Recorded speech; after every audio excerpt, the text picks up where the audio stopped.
Assalamualaikum warahmatullahi wabarakatuh. Ladies and gentlemen, I'm Hadi And I'm Sri.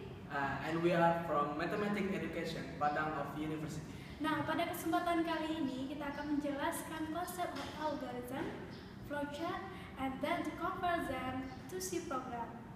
Benar, di sini kami akan langsung menerangkan kepada teman-teman semua apa itu algoritma serta bagaimana penyajiannya dalam bentuk flowchart. Nah, dan juga nanti kita akan sharing ke teman-teman semua dari flowchart yang telah ada, kita convert atau kita jadikan dia sebuah program yang nantinya pasti bakal sangat berguna bagi teman-teman semua. Oke, karena teman-teman sudah tidak sabar menunggu, kita akan mulai saja. Langsung yang pertama itu algoritma. Nah, Hadi, apa sih algoritma itu? Kira-kira sama nggak dengan logaritma? Ya, Sri, logaritma itu suatu operasi matematika yang merupakan invers dari suatu fungsi eksponen. Nah, tapi yang penting di sini kita nggak bahas tentang itu ya. Kita bahas tentang algoritma. Secara umum, algoritma adalah serangkaian urutan langkah-langkah yang tepat, logis, terperinci, dan terbatas untuk menyelesaikan suatu masalah yang disusun secara sistematis. Jadi, arti secara sederhananya itu, algoritma itu adalah urutan langkah-langkah dalam penyelesaian permasalahan. Yang pastinya permasalahan di sini adalah tentang matematika. Bener banget Sri, contohnya cara menggunakan mesin ATM, menghitung hari dalam setahun, menghitung median, modus, dan sebagainya. Nah, katanya ya dia, salah satu dari penyajian algoritma itu sendiri adalah dengan flowchart. Apa sih flowchart itu? Flowchart adalah bagan-bagan yang mempunyai arus untuk menggambarkan langkah-langkah penyelesaian suatu masalah. Nah, sebelum kita mengetahui bagaimana bentuk flowchart, kita harus tahu dulu simbol-simbol yang digunakan dalam pembuatan flowchart. Mau tahu bagaimana bentuk flowchart itu? Ya teman-teman mungkin sudah penasaran ya, langsung saja. Ini dia contoh dari flowchart. Check it out. Hai, saya Diana. Saya akan menjelaskan apa itu flowchart, fungsi dari flowchart, serta simbol-simbol flowchart yang akan digunakan pada contoh nantinya.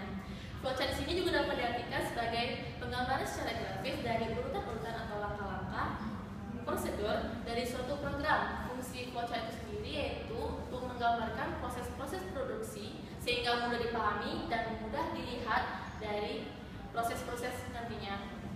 Baik, saya di sini sudah memaparkan beberapa contoh-contoh simbol yang ada. Contoh yang simbol pertama yaitu prosesi simbol, itu simbol yang untuk menunjukkan pengolahan yang akan dilakukan oleh komputer. Simbol selanjutnya yaitu terminator simbol atau start end.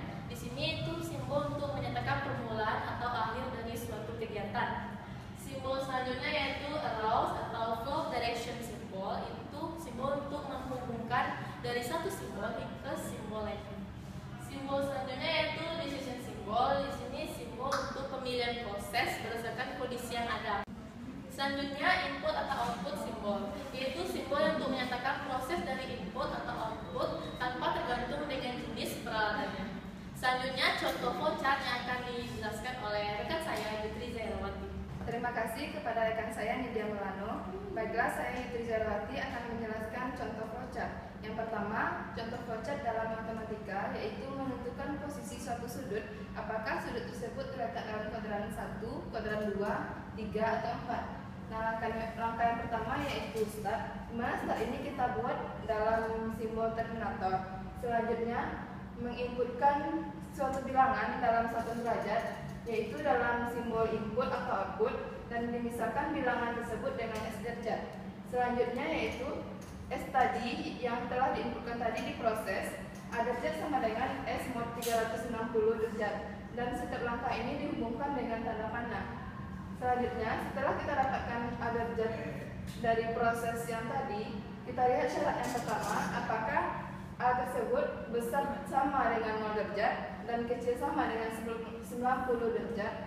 Jika iya, maka berarti A tadi terletak pada kuadran pertama. Dan jika tidak, syarat yang kedua yaitu apakah A tadi besar dari 90 derajat dan kecil sama 180 derajat. Jika iya, berarti A tadi terletak pada kuadran kedua.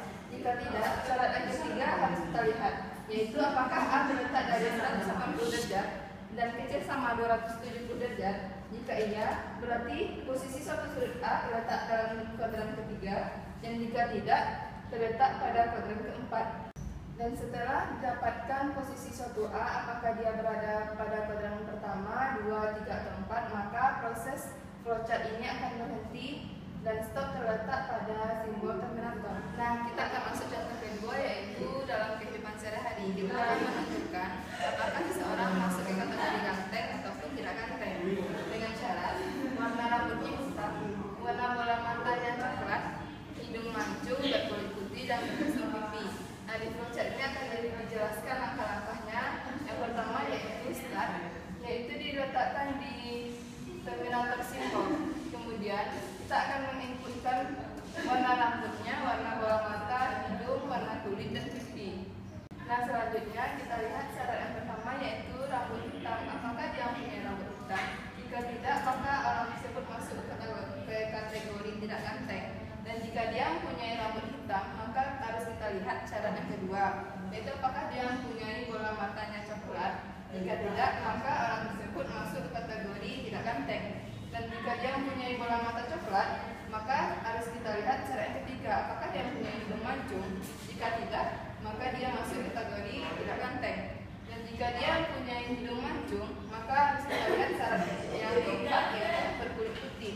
Jika tidak, maka dia termasuk ke kategori tidak ganteng. Jika dia mempunyai kulit putih, maka syarat selanjutnya harus kita lihat yaitu berlesung pipi. Apakah dia mempunyai lesung pipi? Jika tidak, dia masuk ke kategori tidak ganteng. Dan jika dia mempunyai lesung pipi, maka dia termasuk kategori ganteng. Setelah kita mendapatkan kategori orang tersebut, apakah dia ganteng dan tidak gantengnya, maka proses dalam flowchart ini akan berhenti, yaitu stop terletak dalam terminator simbol.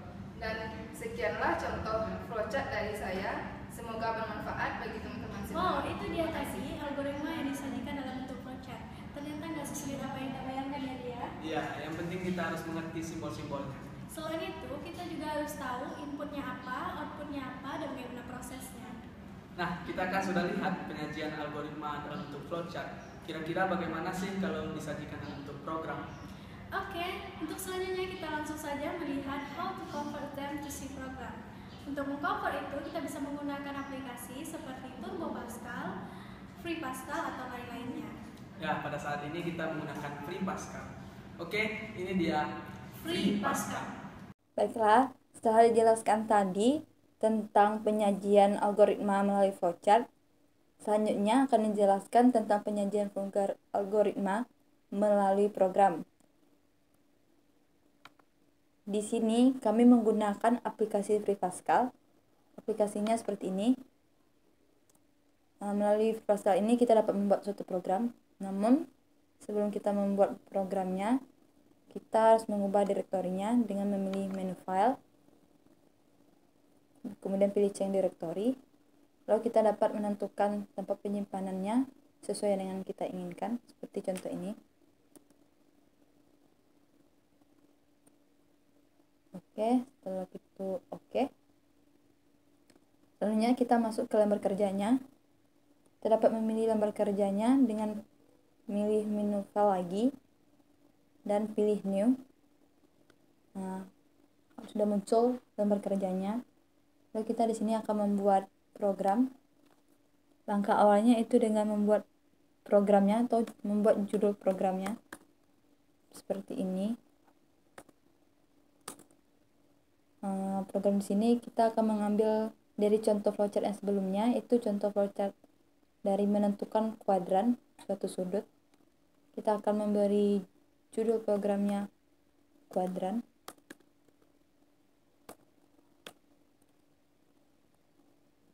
Oke, kita enter. Di sini kita buat user CRT. Guna user CRT di sini adalah untuk memanipulasi atau sebagai pengaturan layar dalam pengetikan naskah. Setelah user CRT ini, kita baru membuat variabelnya. Variabelnya tadi ada A derajat. Di sini A ini didefinisikan sebagai bilangan real. Kemudian S sudut yang didefinisikan sebagai bilangan bulat sini, atau kita buat sebagai integer. Selanjutnya baru keterangan atau nama dari kuadran itu sendiri, kita buat variabelnya cat atau keterangan yang didefinisikan sebagai string. Oke, selanjutnya kita akan memulai program dengan memulainya dengan begin. Lalu kita membuat clr_str. Di sini guna clr_str sendiri yaitu untuk membersihkan isi memori dan seluruh tulisan yang berada di layar monitor pada setiap pembacaan awal program. Lalu kita akan membuat programnya dengan memasukkan atau masukkan nilai sudut tadi.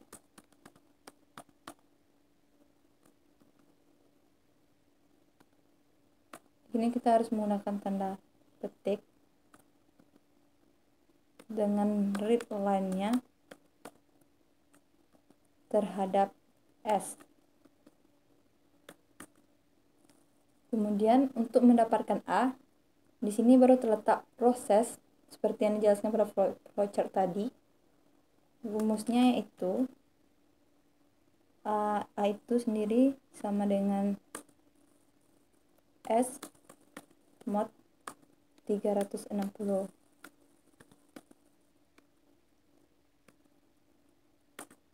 Di sini kita akan menggunakan perintah if dan else. Tadi kita sudah dijelaskan bahwa kita akan menentukan sudut S yang diketahui terletak di kuadran mana. Kita di sini bisa membuat if. Di sini ada 4 kuadran seperti yang sudah kita ketahui. Ini ada kuadran pertama, kedua, ketiga, dan keempat. Jadi untuk kuadran pertama kita buat sebagai pembatasnya if A besar atau sama dengan 0, n A kecil atau sama dengan 90, maka di sini dan keterangannya sama dengan kuadran pertama, maka sudut itu terletak di kuadran pertama. Jika tidak, jika kita menggunakan else, if A besar dari 90 dan A kecil sama dengan dari 180, then lalu keterangannya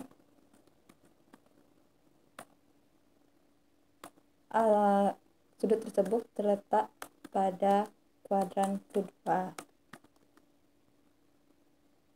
Ya. Dan jika tidak, juga menggunakan else if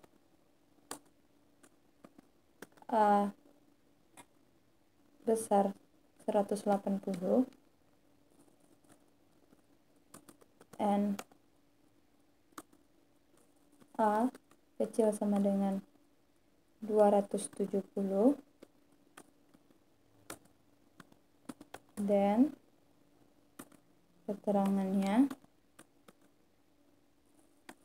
sudut tersebut terletak di kuadran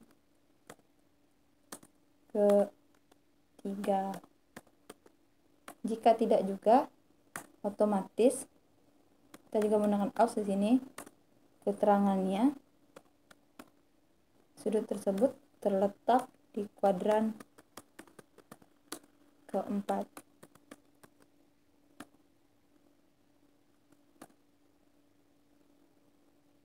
Kita akhiri dengan titik koma. Maka terakhirnya kita harus membuat keluarannya atau outputnya. Kita buat write line menggunakan S tadi sebagai sudut yang akan ditentukan letak kuadrannya. S, petik adalah sudut pada, baru kita masukkan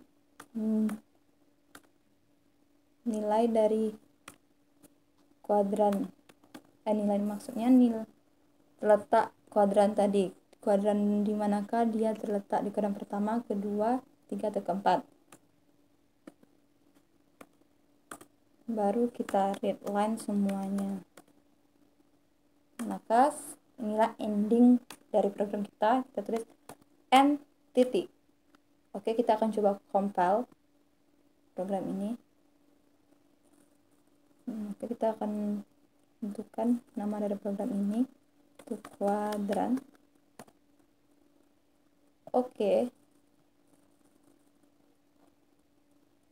Oke, di sini terletak ada kesalahan pada programnya. Mari kita cari kesalahan programnya dengan mengetikkan enter.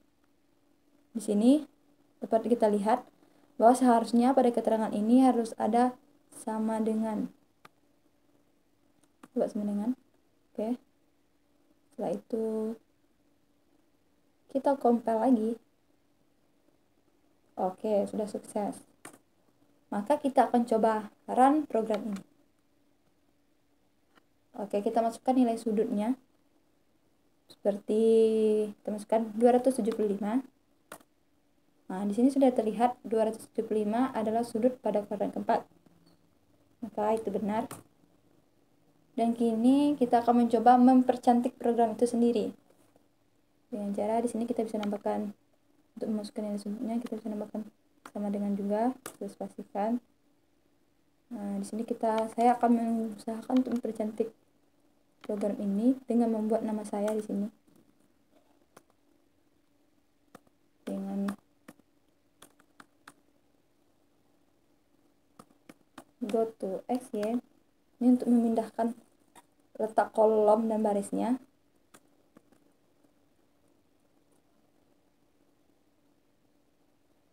Ya, letakkan dalam 5,1.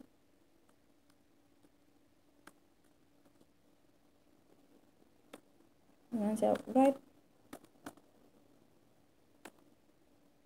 line program by nama saya sendiri.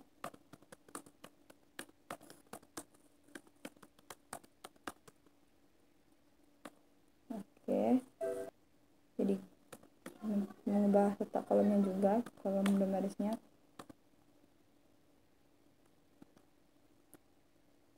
Tiga koma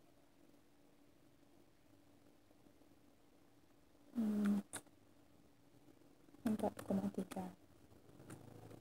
Misalnya seperti ini ya.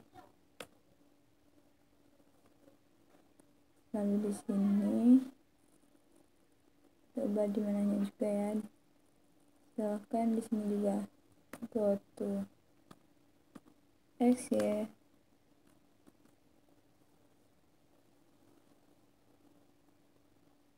Misalkan saya letakkan di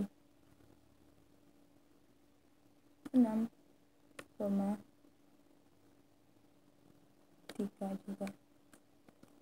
Oke, coba kita run lagi ya. Seperti ini sudah muncul, sudah terlihat nama saya, program yang saya buat sendiri. Masukkan nilainya lagi, misalnya kita masukkan nilai yang lebih besar, contohnya 456. Di sini terjadi kesalahan. Dapat kita lihat di sini salah letak kolomnya, makanya dia akan berimpit seperti ini. Makanya dari sini kita akan mengubah letak ininya. Jadi kita rubah jadi 5,65. Kita run lagi. Masukkan nilainya sudutnya lagi 456.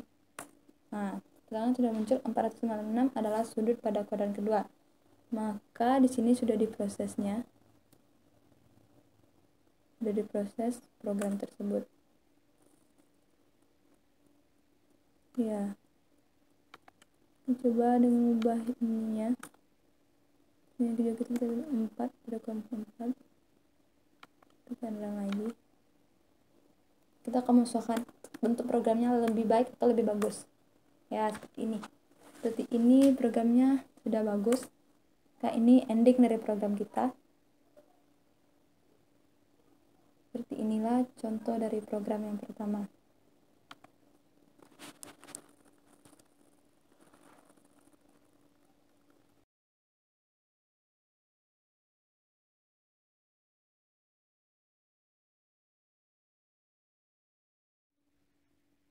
Baiklah, di sini saya akan masuk pada contoh yang kedua, yaitu algoritma mengenai kriteria orang ganteng.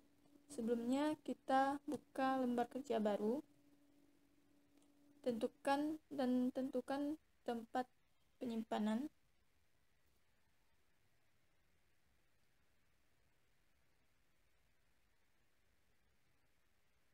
Klik OK. Kita akan membuat judul program.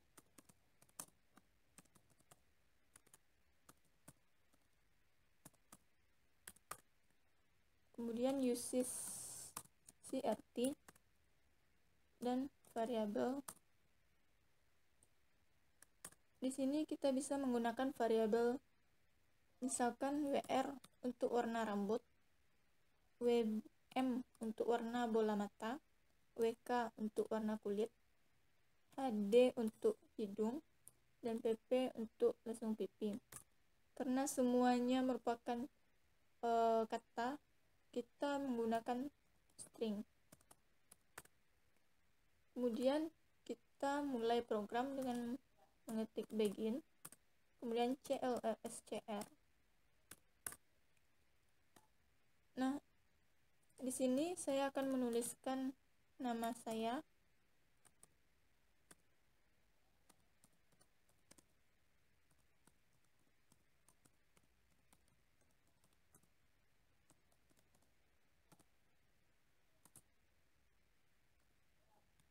Kemudian titik 2. Selanjutnya kita menggunakan go to xy untuk mempercantik tampilan. Sini saya akan memilih koordinat 5,5. Kemudian kita right line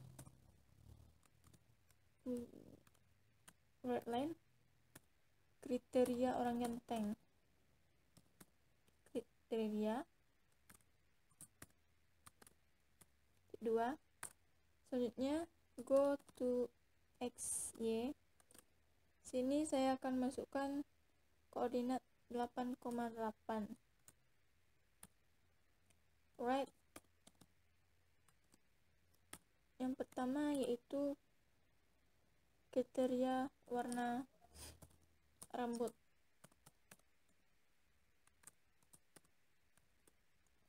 Kemudian kita read line WR untuk XY 8,9.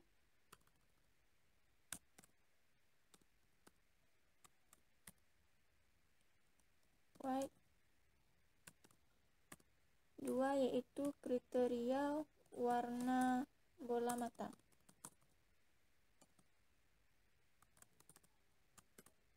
Kita read line WM titik 2 untuk XY 8,10.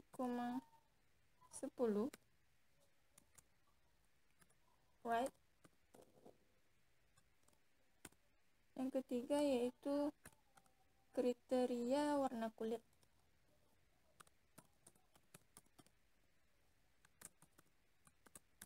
Kita read line WK.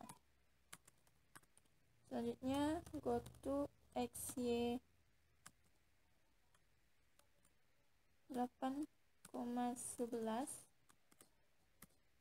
Kita right. Yang keempat yaitu kriteria hidung.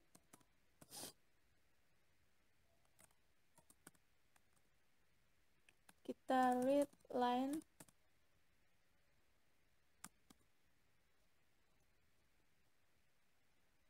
HD. Maaf.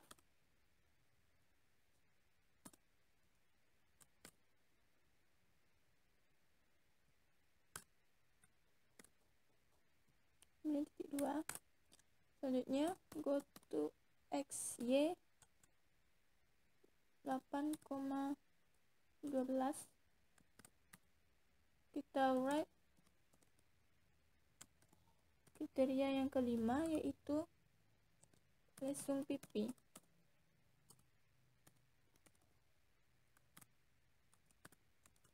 Kita read line PP. Selanjutnya, untuk menjalankan program ini, kita menggunakan if dan else.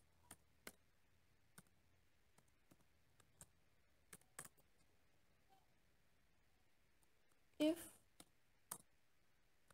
WR sama dengan hitam and WM sama dengan coklat,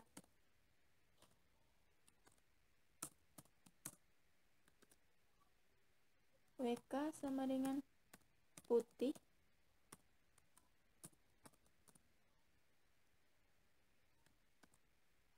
dan hidung sama dengan mancung,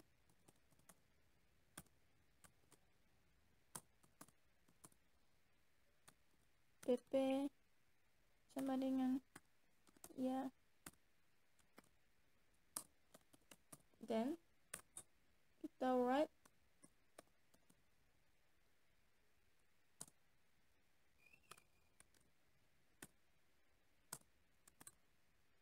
selamat Anda termasuk kriteria orang ganteng.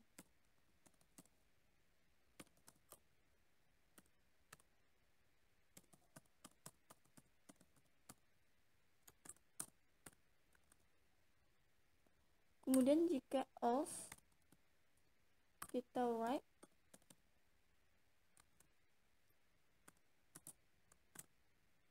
maaf, Anda tidak termasuk kriteria orang ganteng.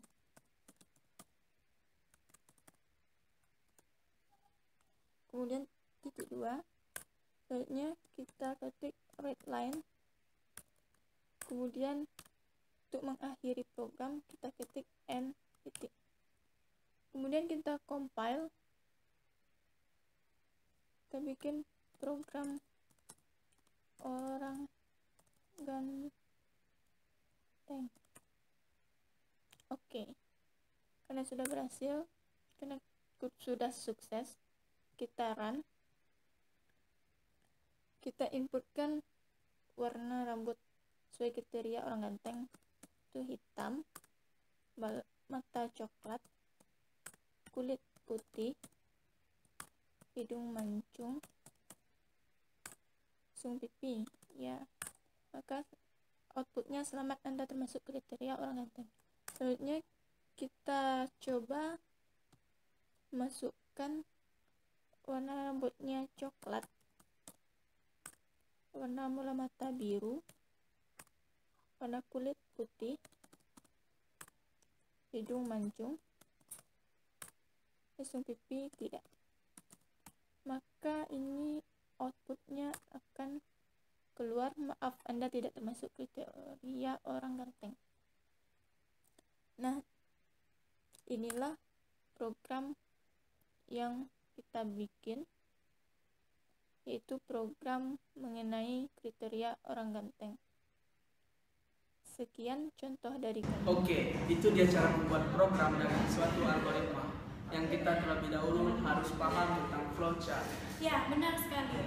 Dan bagi teman-teman yang sudah melihat, silakan dicoba dan semoga bermanfaat bagi kita semua. Thanks for your attention. And forgive us for our mistake. Saya Hadi. Dan saya Sri. Love what you do And do what you love. and keep spirit. Don't forget to subscribe, like, and comment. Wassalamualaikum warahmatullahi wabarakatuh.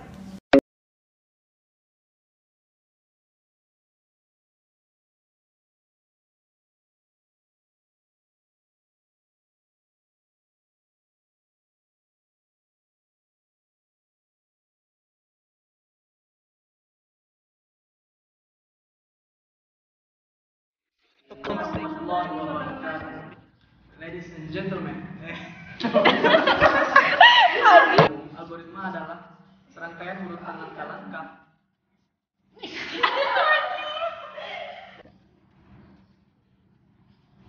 Tiga anak dorong. Yang sudah melihat, silakan dicoba dan semoga bermanfaat bagi kita semua. Thanks for your attention. And forgive me for our mistake. Saya Hadi. Dan saya Sri. Love what you do And do what you love. and keep spirit. My